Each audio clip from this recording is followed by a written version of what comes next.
Good morning, everyone. President Obama just wrapping up that news conference during the Paris climate talks. A lot in that address. No agreement on the climate deal, but the president confident can get done. On ISIS, he says Vladimir Putin will come around eventually and agree that Assad has to go.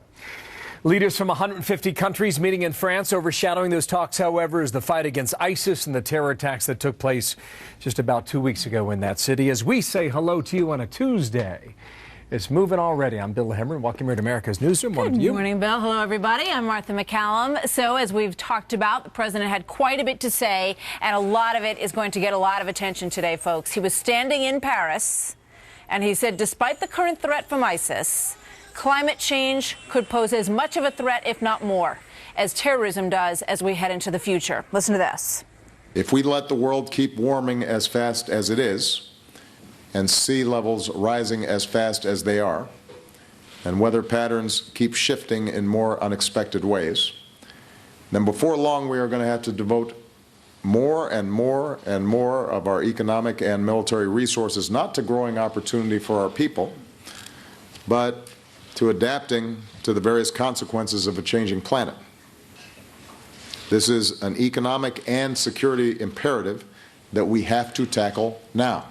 President saying that the military will be tied up, basically, with responding to to climate change and the threat that it poses. Kevin Corke is traveling with the president in Paris. So talk to us a little bit, Kevin, about what dominated this news conference today. So much to get to, right? I mean, he talked about the shooting at the Planned Parenthood over in Colorado. He talked a little bit about his broader strategy about battling ISIS and, of course, climate change. But clearly, national and international security, Martha, was the major headline in the conversation today by the president. He did have a bilateral, I should point out, earlier today with his Turkish counterpart, President Erdogan. They talked a lot about deconfliction in Syria. Of course, Russia is also over there. But I found it instructive that the president tried to hammer home this idea that global warming is a major element to what feeds and grows terrorism around the globe. He also talked about ISIS in particular and how the way that they can really get to them is by cutting off their resources to keep them from growing and spreading. Listen. We've got to choke them off. We have to choke off how they make money. We've got to choke off their ability to bring in new fighters because we've taken tens of thousands of their fighters off the battlefield, but if new ones are still coming in, then they continue to maintain a stranglehold. That means freezing assets. That means getting to those oil fields. That means making sure that however they're generating revenue, whether it be from despots out in other countries or specifically direct lines of resources, you got to cut them off. You can't simply keep plucking them off the battlefield, Martha. Yeah. With regard to Vladimir Putin, whom the president met with yesterday, the question was raised whether or not they can get Vladimir Putin on the same page or whether he will continue to back Assad in Syria. How's that going, reflected in what the president just said? Well, pretty interesting. I thought he was actually, maybe for the first time I can remember in a long time, completely blunt and candid in the way he assessed what's going on with Vladimir Putin, which is to say, he said, listen, I'm not going to change the guy's mind. It's in his interest. In fact, it's been in Russia's interest for quite some time to back the Assad regime. There's there's a partnership there that spans decades between those two countries. But listen also to how the president framed the fact that he thinks eventually Putin will come around. I don't think we should be any under illusions that somehow Russia starts hitting only ISIL targets. That's not happening now. It was never happening. It's not going to be happening in the next several weeks. Not going to happen now, probably never going to happen. But the idea is if they can continue to apply pressure, they can bring Putin on board. Skepticism abounds, though, Martha. Yeah, because they continue to go after the people that we're supporting there, and that's a huge divide in terms of the goals of both countries. Kevin, thank you very much. So a bit of analysis right now. John Bolton, former U.S. ambassador to the UN, senior fellow American Enterprise Institute, Fox News contributor live in London now. And, sir, what did you hear from the president today after the 45-minute Q&A? Well, I think on climate change, the points he keeps making are interesting and might have significance if the outcome of this conference was going to produce the kind of agreement that he kept referring to, but it won't. It will be a series of unilateral targets by individual countries, including countries like China and India, which do not commit to reduce carbon emissions, nor do many other developing countries until some distant point in the future. So even if you buy everything the president believes about man-made causes of global warming, the outcome of this Paris Agreement will be insignificant. What these people are doing is not an international negotiation. They're attending a church service about climate change, and he was just giving the last sermon. Now, on ISIS, at least from what we know publicly of the various bilateral discussions, and the president did hold many, I don't see any change in the circumstances. Just to pick up on Putin and Assad, President Obama for 4 years has been saying that Putin and the Russians would acknowledge that Assad has to go, and it was just a question of how to work it out. Today, he seemed finally to say he'd been wrong for the last 4 years and that he doesn't see when Putin's going to change. Well, no kidding.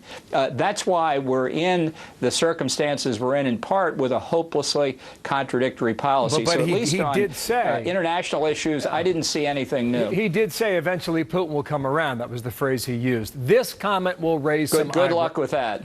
Good luck with that. This comment will raise some eyebrows, certainly, on what constitutes American leadership. This is part of American leadership, by the way. And this is part of the debate that we have to have in the United States more frequently. For some reason, too often in Washington, American leadership is defined by whether or not we're sending troops somewhere. What did you think of that? He is flatly wrong. Number one, he should say who it is in Washington who says that American leadership is defined solely by whether we're sending troops somewhere. Who is the person, or who are the people who make that claim? In terms of the broader point that leadership at a conference like this one on climate change in Paris is something the United States should do, I agree the United States should take a leading role on key international questions. So if that's the case, the outcome here is going to be a failure of American leadership. Many of these questions from reporters dealt directly with ISIS. I did not find that to be much of a surprise. Did you?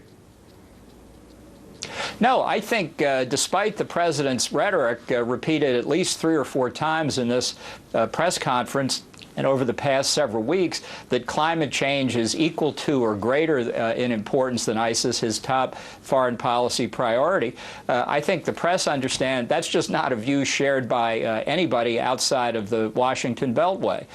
So I think they are reflecting the concerns of the people they're writing for, that ISIS remains the priority. And given that despite the attack in Paris on November the 13th, there's no change, no real change, no substantial change in what America's doing, that's a matter of great concern. You know, Britain's about to have a vote tomorrow on whether to begin bombing ISIS targets in Syria, and that's a real change for this country. But Obama's policy has not changed.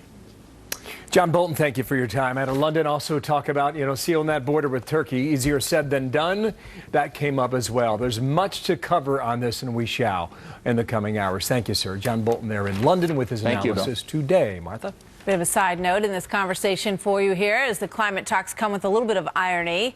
World leaders in Paris working on ways to cut down on greenhouse gases, reportedly causing a massive amount of pollution just in their travel plans. According to Wired magazine, the 50,000 attendees in Paris will travel an average of 9,000 miles apiece.